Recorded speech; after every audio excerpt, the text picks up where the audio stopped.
Tem muitos elementos pra gente explorar, né? Que, pra gente que não é do meio musical, né? Então são muitas informações que às vezes pra você são normais, mas a gente não conhece esse processo, por exemplo, de gravação. Você tem uma liberdade pra criar dentro da estrutura? Por exemplo, eles vão gravar uma música e falam, vou contratar o Maurício Bana pra fazer a percussão. Você tem uma liberdade de criação ou você reproduz o que alguém te passa? Como que funciona esse processo? É o seguinte, hoje em dia, antigamente, eu tinha que pegar todas as minhas percussão, ir pro estúdio, montar toda a percussão, os caras microfonavam todos os instrumentos e tal. E aí tinha as músicas, o produtor chegava com a cifra lá, uma cifra comercial, e eu tinha que ir acompanhando a cifra. A cifra é a letra da música.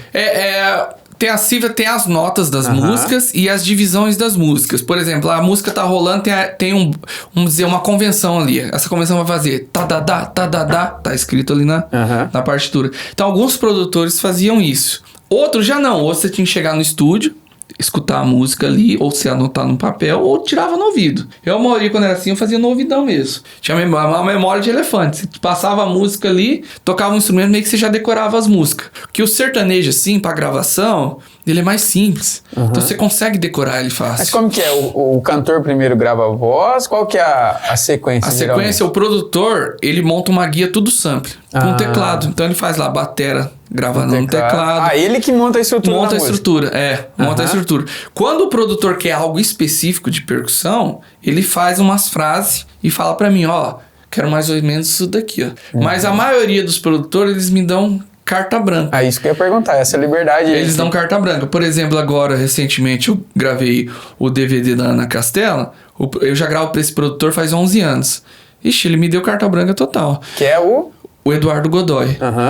Ele me deu...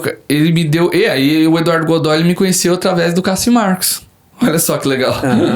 E aí, ele me deu essa carta branca, só que algumas músicas da Ana Castela lá, tinha um bolero, tinha um... que ela vai lançar, tinha uma rocha lá, que tinha algumas frases de percussão no sample que ele fez no teclado. Essas frases eu mantive, porque é o que ele queria, entendeu? Já em outros batidão não tinha nada. Aí liberdade. Liberdade pra mim. E aí você me pergunta assim, mas tá, como é que você grava a percussão? Como é que é feita a gravação de percussão? Você vai lá e toca um instrumento, só toca... Não. Cada instrumento...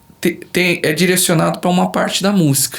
Por exemplo, assim, vamos supor, o surdo, que é um instrumento grave lá que você toca, um instrumento de marcação, normalmente é usado nos refrões, no sertanejo, tô falando, no pagode usa na estrofe. Então o surdo eu só utilizo eles no refrão. O timbal, que é um instrumento baiano, usado nos batidões e tal, você toca ele nos refrões também. Só que o timbal, para dar aquele som mais, vamos se dizer, mais gordo e mais estralado, você tem que tocar ele pelo menos 2 vezes nas músicas. Quando você escuta uma música de axé, por exemplo, da Ivete Sangalo, você tem lá esse timbal tocado 4 vezes.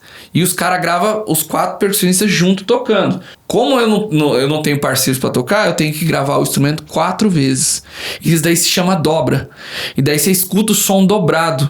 E aí fica aquele som maior, sabe? Mesma coisa que você tá escutando, vamos dizer, uma banda de Olodum, que tem aqueles montes de instrumento. Sim.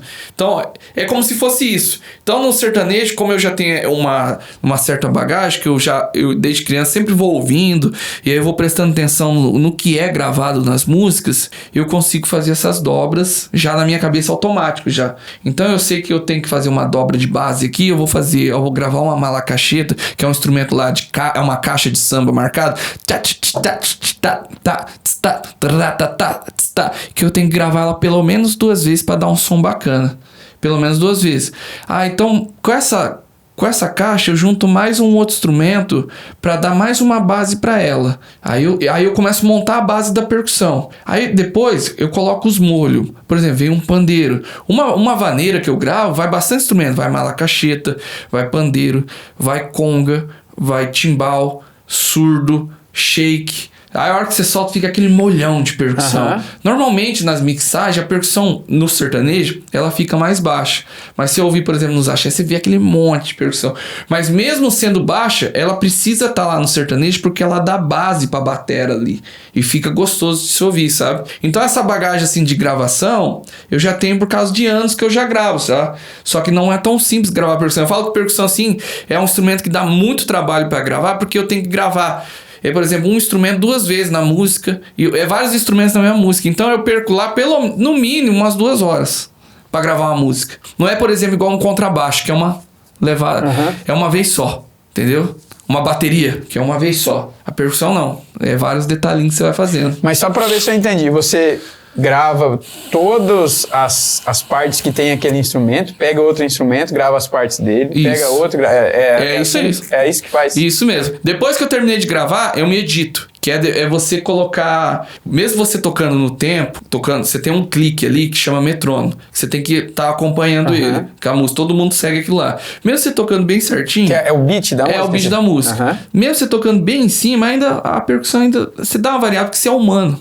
Então eu tenho que pegar lá e me editar. Aí eu uso um programa, lá eu me edito. Depois que eu termino de editar, a percussão tá editada. Aí eu mando pro produtor.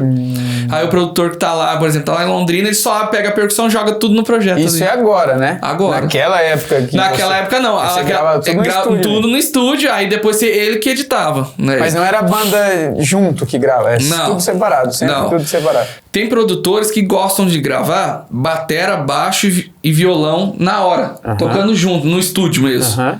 Aí tem alguns produtores ainda que fazem isso daí, mas são poucos hoje. Por que eles são poucos? Porque hoje tem muita demanda de trabalho e eles querem o mais rápido possível. Então eu mesmo já tenho que... Eu não editava percussão. Eu tive que aprender a editar percussão porque eu tava perdendo o mercado. Porque se eu não editar, outros caras lá gravavam e editavam.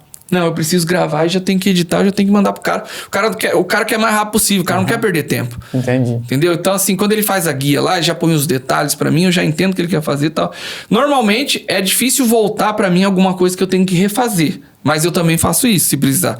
Ah, eu não gostei do som do pandeiro aqui, ó, não rolou legal. Vamos dar uma mudada na levada aí? Você pode refazer o pandeiro? Aí eu pego e refaço o pandeiro, mando pro cara de volta. E o cara junto na guia.